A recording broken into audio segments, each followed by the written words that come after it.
ito yung blue eh. Ito yung green. Green muna. Yan. Tapos ikot lang. Okay. Yan na siya. Then yung blue nandito. Ikot lang. Yan. Tapos ikot ulit. Yan na siya. Okay. So yung edge pieces niya okay na. Ito naman.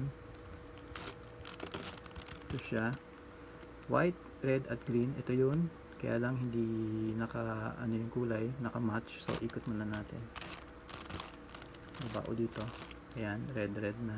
Baba na lang natin. Tabi, balik natin to, taas o dito. Okay na. Next, white, blue at red. Ito siya. Ikot lang natin.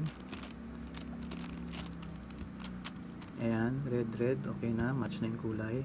Baba, tabi, balik natin to, taas o dito. Okay na siya. So, yung white layer, tapos na natin.